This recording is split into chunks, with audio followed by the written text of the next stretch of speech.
Today's analysis is based on market research and expert interviews conducted by the Ashford Institute of Antiques, who consulted prominent curators, design authorities, gallery owners, and veteran antiques dealers to identify the vintage and antique categories they believe will define 2026. Well, hello my friends, it's Gregory here with Old Europe Antique Home Furnishings. I can't believe it's been a year since I did my most popular video ever on trends in antiques and vintage for 2025. And now it's time for another video. And fortunately this time I have elicited the help of this crystal ball so that we can figure out exactly what's going to happen in 2026.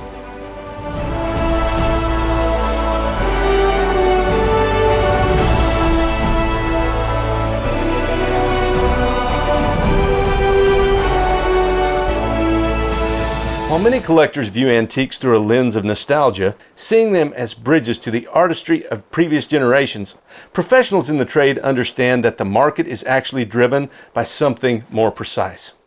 Antiques move when specific historical echoes begin to resonate with contemporary taste. Like everything in life, antiques and fashion can be cyclical and are cyclical. Stock markets, commodity prices, everything seems to run in cycles. Identifying those shifts requires more than instinct. It requires data. Today's analysis is based on market research and expert interviews conducted by the Ashford Institute of Antiques, who consulted prominent curators, design authorities, gallery owners, and veteran antiques dealers to identify the vintage and antique categories they believe will define 2026. Here are the 6 trends they expect to shine in 2026. The first one, and perhaps most surprising to me, is the Brutalist revival. This is the top trend for 2026.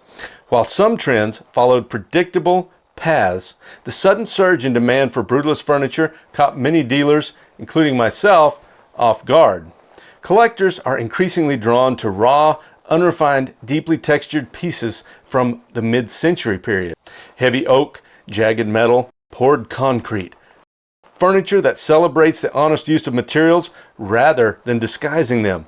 Dealers report a move away from the delicate and toward the substantial. Recent auction results confirm this shift, with Brutalist pieces achieving premiums as collectors prioritize sculptural weight and architectural presence. In modern interiors dominated by softness and neutral tones, Brutalist furniture provides contrast, grounding spaces with seriousness and permanence.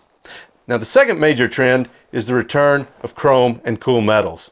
After a decade dominated by brass and gold, the market is pivoting decisively towards silver-toned finishes, vintage chrome and polished steel furniture, echoing the space-age glamour of the late 1960s and 1970s. One of my favorite eras, if you can't tell.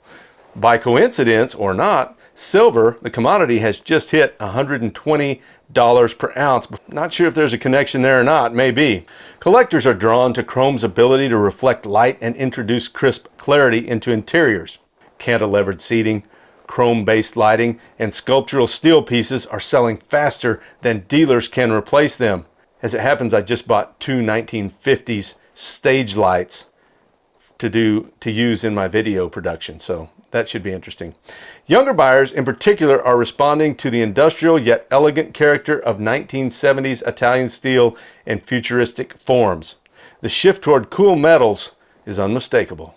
Third is the long anticipated return of my very favorite type of antique, traditional brown furniture. For years, 19th century mahogany, walnut, and cherry furniture was overlooked in favor of lighter, minimalist alternatives. Thankfully, that trend has decisively reversed. Driven by the English country house aesthetic and a rejection of flat-pack design, collectors are once again valuing depth, patina, and craftsmanship. High-quality chests of drawers, library tables, and case pieces are being sought out to add warmth and historical presence to modern homes. I think this coincides fairly well with what we talked about last year, and the trend continues to improve for brown furniture, which makes me happy. Buyers want furniture that looks like it has lived, pieces that carry visible evidence of time rather than erasing it.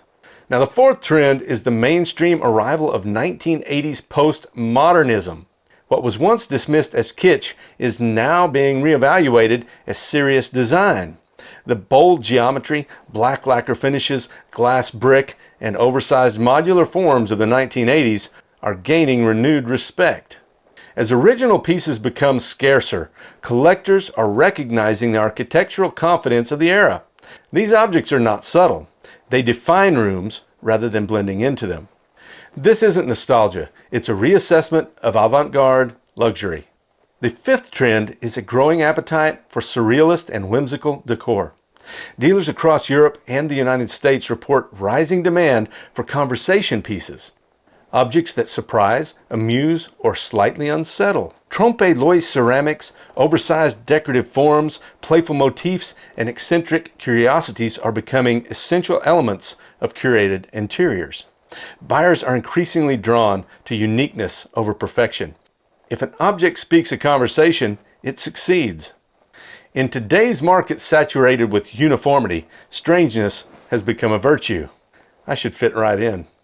Now, the sixth and final trend is the Americana surge tied to 2026. As the United States approaches its 250th anniversary, interest in early Americana primitives and folk art is rising sharply. Collectors are seeking pre-industrial craftsmanship, hand-painted weather vanes, early quilts, colonial stoneware, and objects rooted in local tradition. Young buyers in particular are engaging with these pieces as tangible links to material history, valuing authenticity, handwork, and cultural continuity. This movement reflects a broader embrace of what might be called modern traditionalism, heritage without sentimentality. Now, today's key takeaway: the antique market does not move backward. It moves in cycles. The objects that will define the antiques market in 2026 are not simply old, they're relevant. They reflect a desire for texture over polish, substance over fragility, and history that speaks to the present moment. Understanding those signals is the difference between chasing trends and anticipating them. And I think most of you, myself included, want to be on the anticipating end. And that's why we study these markets. So I hope you've enjoyed this episode.